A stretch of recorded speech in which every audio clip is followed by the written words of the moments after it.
October marks the beginning of Menopause Awareness Month. It's a good time to normalize the conversation around healthy aging and remind women that they don't have to suffer in silence. Joining us to talk more about this is Dr. Dana Bittner. Of course, thank you so much for being here. Good morning. We were just chatting about how this is something that we don't talk about as much, but we should talk about more because all women will go through menopause. They will at all different times in their life. You know, some women go through menopause early, before 40, but the average age is 52. But all women will go through it. And for too many years, women have suffered in silence. And it's more than just hormonal changes. I mean, there could be some health risks associated as women begin to age. So let's talk about that. Exactly. So fact number one, we're talking about what happens to all women.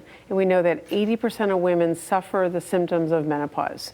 Hot flashes, night sweats, poor sleep, low libido, all sorts of changes with weight and mood. You know, it's a big deal. Menopause is when we lose our estrogen, our progesterone, our testosterone, those hormones that really affect almost every cell in our body. So it's a big deal.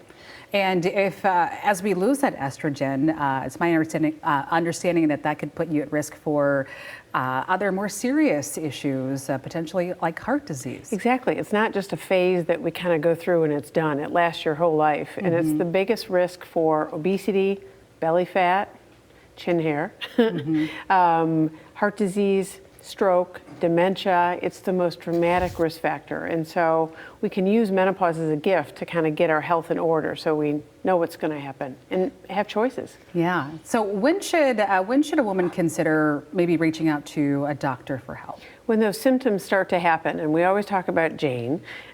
Jane came in, she was 46, and for Jane, her periods were starting to change, which is a sign, and she was having hot flashes and night sweats that they were a little irregular.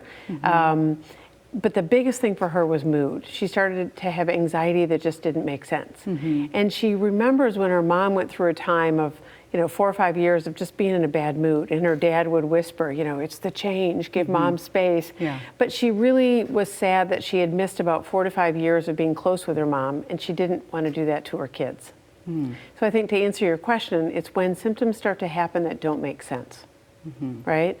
So Jane was able to know what's coming, what are her options to feel better, so she didn't have to suffer like her mom. Okay, and just a personal question, out of curiosity, can you kind of base when you might go through menopause based off of when your mom did or when your aunt? That's the number one thing. Okay. So when your mom went through menopause, that's the time you're most likely to. But the problem is a lot of women never talked about it, right? So we never maybe heard from our parents what happened. So again, it's to ask a lot of questions. I'm a certified menopause provider.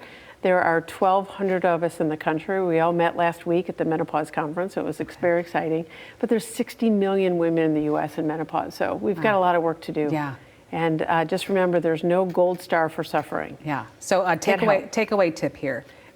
Get help. Do not suffer in silence. Know that there's lots of answers, and we look forward to breaking the silence going forward. Absolutely, so that women don't have to suffer in silence. That's right. Happy Menopause Month.